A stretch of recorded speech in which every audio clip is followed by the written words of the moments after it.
ಕೆಫೆಯಲ್ಲಿ ಮಹಜರ್ ಕಾರ್ಯವನ್ನ ಮಾಡ್ತಾ ಇದ್ದಾರೆ ಎನ್ಐಎ ಅಧಿಕಾರಿಗಳು.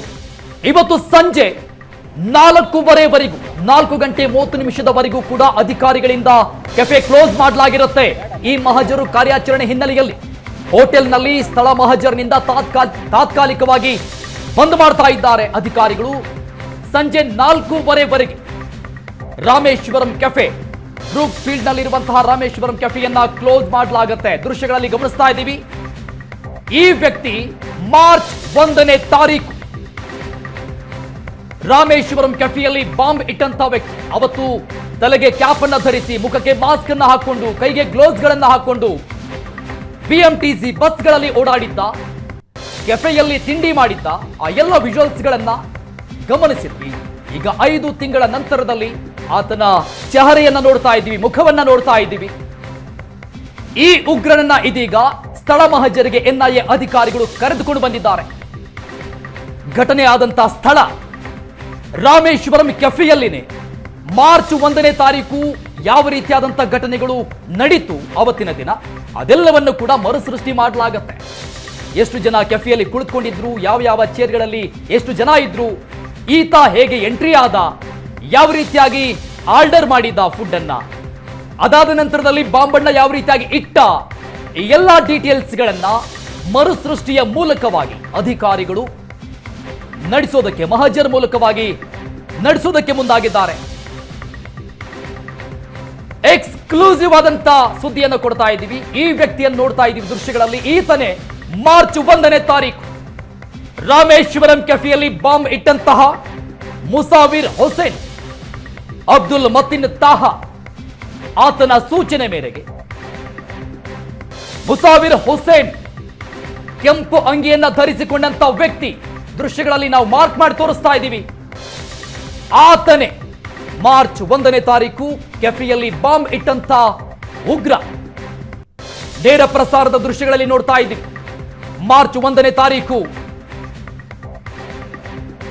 ಆತ ಓಡಾಡಿರುವಂತಹ ಕೆಲವೊಂದಿಷ್ಟು ಸಿಸಿಟಿವಿ ಫುಟೇಜ್ಗಳು, ಆ ದೃಶ್ಯಗಳು ಲಭ್ಯ ಆಗಿತ್ತು. ಯಾರೀತ, ಎಲ್ಲಿಂದ ಬಂದ, ಅನೇಕ ಪ್ರಶ್ನೆಗಳು ಓಡಾಡ್ತಾ ಇತ್ತು. ತಲೆ ಮೇಲೆ ಹ್ಯಾಟ್ ಇದೆ, ಟೋಪಿಯನ್ನು ಧರಿಸಿದ್ದಾನೆ, ಕೈಗೆ ಗ್ಲೌಸ್ಗಳಿದೆ, ಮುಖಕ್ಕೆ ಮಾಸ್ಕ್ ಇದೆ. ಎಲ್ಲಿಯೂ ಕೂಡ ಸುಳಿವನ್ನ ಬಿಟ್ಟು ಕೊಡದಂತೆ ಆತ ಅವತ್ತು ಓಡಾಡಿದ್ದ.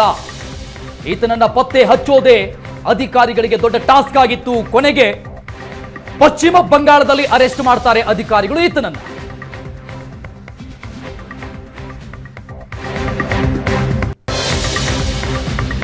ಎನ್ಐಎ ಅಧಿಕಾರಿಗಳಿಂದ ರಾಮೇಶ್ವರಂ ಕೆಫೆಯಲ್ಲಿ ಮಹಜರ್.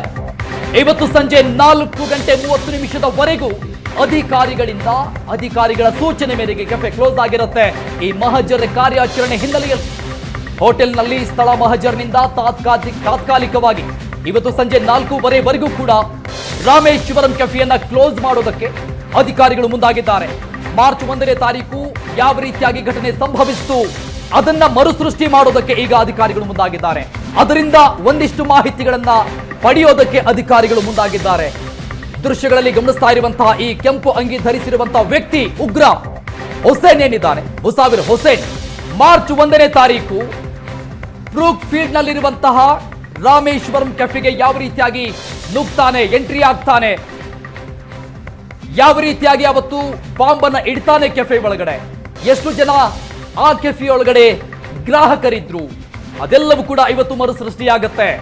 ಇದನ್ನೆಲ್ಲ ಮಾಡೋದಕ್ಕೆ ಸಂಜೆ 4:30 ಟೈಮ್ ಅನ್ನ ಹಿಡಿಯುತ್ತೆ. ಹಾಗಾಗಿ ರಾಮೇಶ್ವರಂ ಕೆಫೆಯನ್ನ ಸಂಜೆ 4:30ವರೆಗೆ ಕ್ಲೋಸ್ ಮಾಡೋದಕ್ಕೆ ಅಧಿಕಾರಿಗಳು ಮುಂದಾಗಿದ್ದಾರೆ. ಎಕ್ಸ್ಕ್ಲೂಸಿವ್ ಆದಂತಹ ದೃಶ್ಯಗಳಲ್ಲಿ ನೋಡ್ತಾ ಇದ್ದೀವಿ. ಮಾರ್ಚ್ 1ನೇ ತಾರೀಕು ಮುಖಕ್ಕೆ ಮಾಸ್ಕ್ ಅನ್ನು ಧರಿಸಿ, ತಲೆಗೆ ಕ್ಯಾಪ್ ಅನ್ನು ಧರಿಸಿ, ಕೈಗೆ ಗ್ಲೌಸ್ ಗಳನ್ನ ಧರಿಸಿ ಈ ವ್ಯಕ್ತಿ ಓಡಾಟವನ್ನ ಮಾಡಿದ್ದ. ಬಿಎಂಟಿಸಿ ಬಸ್ ನಲ್ಲಿ ಓಡಾಟವನ್ನ ಮಾಡಿದ್ದ. ಒಂದು ಬಸ್ ಸ್ಟಾಪ್ ಅಲ್ಲಿ ಕುಳಿತುಕೊಂಡು ಬಾಂಬ್ ಅನ್ನ ರೆಡಿ ಮಾಡಿದ್ದ. ಕೆಫೆಗೆ ಎಂಟ್ರಿ ಕೊಡೋದಕ್ಕಿಂತ ಮೊದಲಿಗೆ ಆ ಬಸ್ ಸ್ಟಾಪ್ ಅಲ್ಲಿ ಕುಳಿತು ಎಷ್ಟು ಟೈಮ್ಗೆ ಬಾಂಬ್ ಬ್ಲಾಸ್ಟ್ ಆಗಬೇಕು ಟೈಮ್ ಅನ್ನ ಫಿಕ್ಸ್ ಮಾಡಿದ್ದ. ಈ ಎಲ್ಲಾ ದೃಶ್ಯಗಳು ಕೂಡ ಸಿಸಿ ಕ್ಯಾಮೆರಾದಲ್ಲಿ ಸರಿಯಾಗಿತ್ತು. ಅನೇಕ ಸಿಸಿಟಿವಿ ಫುಟೇಜ್ಗಳನ್ನ, ಡಿವಿಆರ್ ಗಳನ್ನ ವಶಕ್ಕೆ ಪಡೆದುಕೊಂಡು ಅಧಿಕಾರಿಗಳು ಪರಿಶೀಲನೆ ಮಾಡಿದ್ರು. ಆದ್ರೆ ಎಲ್ಲೂ ಕೂಡ ಈತನ ಮುಖ ಚಹರೆ ಪತ್ತೆ ಆಗಿರಲಿಲ್ಲ. ಆ ರೀತಿಯಾಗಿ ಬ್ಲಾಸ್ಟ್ ಮಾಡಿದ್ದ ಮಾರ್ಚ್ 1ನೇ ತಾರೀಕು. ಈತನನ್ನ ಕೊನೆಗೆ ಪಶ್ಚಿಮ ಬಂಗಾಳದಲ್ಲಿ ಅರೆಸ್ಟ್ ಮಾಡ್ತಾರೆ ಎನ್ಐಎ ಅಧಿಕಾರಿಗಳು. ಅದಾದ ನಂತರದಲ್ಲಿ ಈಗ ಅಂದ್ರೆ 5 ತಿಂಗಳ ನಂತರದಲ್ಲಿ, ಬರೋಬ್ಬರಿ 5 ತಿಂಗಳ ನಂತರದಲ್ಲಿ ಘಟನೆ ಆದ ಸ್ಥಳ ಬ್ರೂಕ್ ಫೀಲ್ಡ್ ನಲ್ಲಿರುವಂತಹ ರಾಮೇಶ್ವರಂ ಕೆಫೆಗೆ ಈ ಬಾಂಬರ್ನನ್ನ ಕರೆದುಕೊಂಡು ಬಂದಿದ್ದಾರೆ ಎನ್ಐಎ ಅಧಿಕಾರಿಗಳು. ಇನ್ನೆಲ್ಲೂ ಇಲ್ಲದಂತಹ ಎಕ್ಸ್ಕ್ಲೂಸಿವ್ ಮಾಹಿತಿಯನ್ನು ಕೊಡ್ತಾ ಇದ್ದೀವಿ. ಈ ಬಾಂಬ್ ಬ್ಲಾಸ್ಟ್ ಪ್ರಕರಣದಲ್ಲಿ ಆಗಿರುವಂತಹ ಮೇಜರ್ ಬೆಳವಣಿಗೆ ಇದು.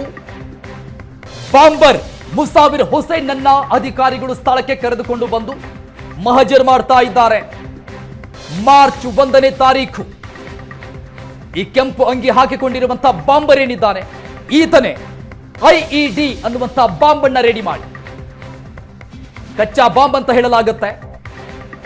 ಈ IED ಬಾಂಬ್ ಅನ್ನ ರೆಡಿ ಮಾಡಿ ಮಾರ್ಚ್ 1ನೇ ತಾರೀಕು ರಾಮೇಶ್ವರಂ ಕೆಫೆಯಲ್ಲಿ ಬಾಂಬ್ ಅನ್ನ ಇಟ್ಟು ಬ್ಲಾಸ್ಟ್ ಮಾಡಿದ್ದಂತ ಉಗ್ರನನ್ನ ಸ್ಥಳಕ್ಕೆ ಕರೆದುಕೊಂಡು ಬಂದು ಸ್ಥಳ ಮಹಜರಿಗೆ ಮುಂದಾಗಿದ್ದಾರೆ. ಇದರ ಜೊತೆಗೆ ಪ್ರಮುಖವಾಗಿ ಮಾರ್ಚ್ 1ನೇ ತಾರೀಕು ಯಾವ ರೀತಿಯಾಗಿ ಘಟನೆ ಸಂಭವಿಸಿತು, ಸ್ಫೋಟ ಯಾವ ರೀತಿಯಾಗಿ ಆಯಿತು, ಈ ಉಗ್ರ ಅವತ್ತು ಕೆಫೆಯಲ್ಲಿ ಯಾವ ರೀತಿಯಾಗಿ ಓಡಾಡಿದ್ದ, ಎಲ್ಲರ ಕಣ್ತಪ್ಪಿಸಿ ಬ್ಯಾಗ್ನಲ್ಲಿದ್ದಂತ ಆ ಬಾಂಬ್ ಅನ್ನ ಯಾವ ರೀತಿಯಾಗಿ ಇಟ್ಟ, ಅದೆಲ್ಲವೂ ಕೂಡ ಮರುಸೃಷ್ಟಿಯಾಗುತ್ತೆ. ಇನ್ನಷ್ಟು ಡೀಟೇಲ್ಸ್ ಕೊಡ್ತಾರೆ ನಮ್ಮ ಪ್ರತಿನಿಧಿ ಹರೀಶ್ ಲೈವ್ ನಲ್ಲಿದ್ದಾರೆ. ಹರೀಶ್, ಇದೆಲ್ಲವೂ ಕೂಡ ಸಹಜ ಪ್ರಕ್ರಿಯೆನ, ಇಂತಹ ಪ್ರಕರಣಗಳಲ್ಲಿ ಇದೆಲ್ಲ ಕೂಡ ಆಗುತ್ತಾ ಈ ರೀತಿಯಾದಂತಹ ಮರುಸೃಷ್ಟಿ?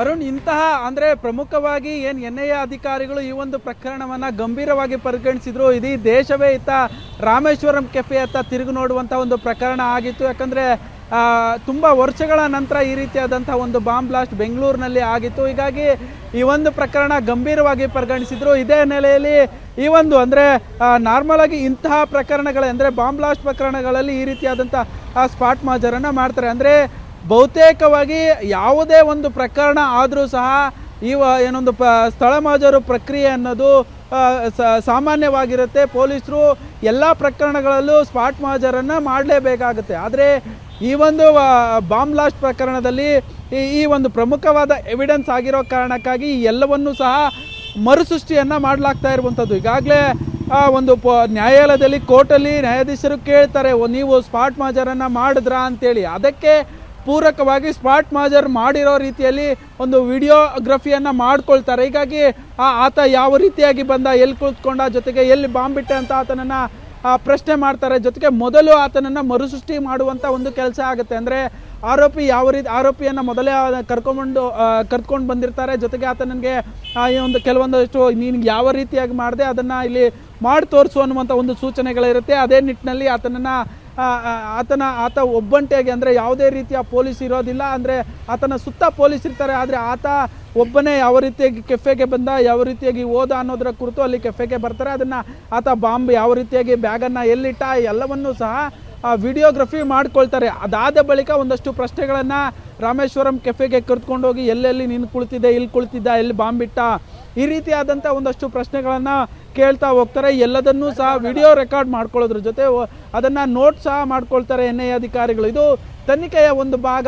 ಕೋರ್ಟಲ್ಲಿ ನಾಳೆ ದಿನ ಕೋರ್ಟಲ್ಲಿ ನ್ಯಾಯಾಧೀಶರು NIA ಅಧಿಕಾರಿಗಳನ್ನ ಕೇಳ್ತಾರೆ, ಯಾವ ರೀತಿಯಾಗಿ ನೀವು ಕರ್ಕೊಂಡೋದ್ರಾ, ಸ್ಪಾಟ್ ಮಾಜರ್ ಮಾಡ್ತಾರಾ, ಈ ರೀತಿಯಾದಂಥ ಒಂದಷ್ಟು ಪ್ರಶ್ನೆಗಳನ್ನು ಕೇಳ್ತಾರೆ. ಅದೇ ನಿಟ್ಟಿನಲ್ಲಿ NIA ಅಧಿಕಾರಿಗಳು ಈ ಎಲ್ಲವನ್ನ ಸಹ ವಿಡಿಯೋಗ್ರಫಿ ಮಾಡಿಕೊಂಡು ನ್ಯಾಯದ ಮುಂದೆ ಇಡ್ತಾರೆ. ಜೊತೆಗೆ ಒಂದಷ್ಟು ಈಗಾಗಲೇ ಈ ಆರೋಪಿಯ ಬಂಧನಕ್ಕೂ ಮುಂಚೆ ಒಂದಷ್ಟು ಮಾಹಿತಿಗಳನ್ನು NIA ಅಧಿಕಾರಿಗಳು ಶೇಖರಿಸಿದ್ರು. CCTV ಆಗಿರ್ಬೋದು, ಜೊತೆಗೆ ಇತರೆ ಅಂದರೆ ಆ ಘಟನಾ ಸ್ಥಳದಲ್ಲಿದ್ದಂಥ ಎವಿಡೆನ್ಸ್ಗಳಾಗಿರ್ಬೋದು, ಬಾಂಬ್ನ ಒಂದಷ್ಟು ಬಿಡಿಭಾಗಗಳಾಗಿರ್ಬೋದು, ಈ ಎಲ್ಲವನ್ನು ಶೇಖರಣೆ ಏನು ಮಾಡಿಟ್ರು ಆ ಎಲ್ಲದಕ್ಕೂ ಪೂರಕವಾದಂಥ ಒಂದಷ್ಟು ಸ್ಪಾಟ್ ಮಾಜರನ್ನು ಮಾಡಬೇಕಾಗತ್ತೆ ಇವತ್ತು. ಅಂದರೆ ಆ ಒಂದು ಸ್ಥಳದಲ್ಲಿ ಯಾವ ರೀತಿಯಾಗಿ ಬಂದೆ, ಯಾವ ರೀತಿಯಾಗಿ ಹೋದೆ, ಈ ರೀತಿಯಾದಂಥ ಒಂದಷ್ಟು ಪ್ರಶ್ನೆಗಳು, ಜೊತೆಗೆ ಈ ಒಂದು ಸ್ಪಾಟ್ ಮಾಜರ್ನಲ್ಲಿ ಎಲ್ಲವನ್ನು ಸಹ ಒಳಗೊಂಡಿರುತ್ತೆ. ಇದು ಪ್ರಮುಖವಾಗಿ ಒಂದು ತನಿಖೆಯ ಒಂದು ಭಾಗ ಆಗಿರುವಂಥದ್ದು. ಎಲ್ಲ ಯಾವುದೇ ಒಂದು ಪ್ರಕರಣದಲ್ಲಾದರೂ ಸ್ಪಾಟ್ ಮಾಜರ್ ಪ್ರಕ್ರಿಯೆ ಅನ್ನೋದು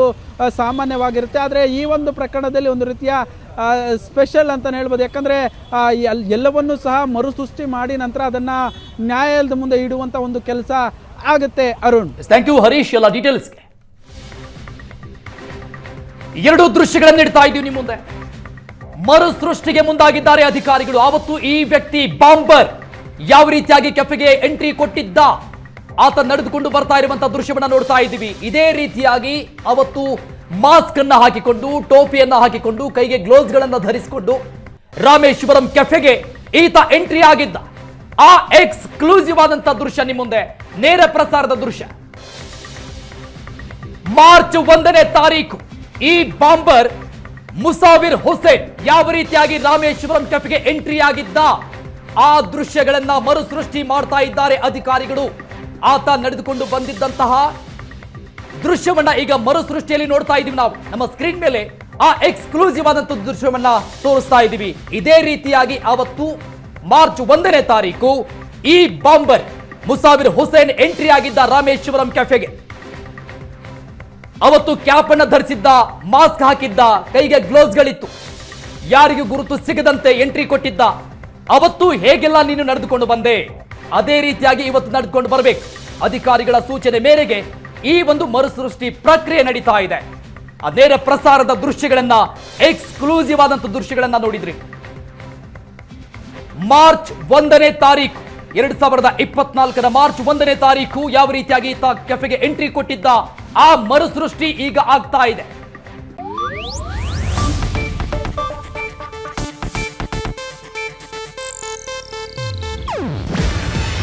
ಇದು ಏಷ್ಯಾನೆಟ್ ನ್ಯೂಸ್ ನೆಟ್ವರ್ಕ್ ಪ್ರಸ್ತುತಿ.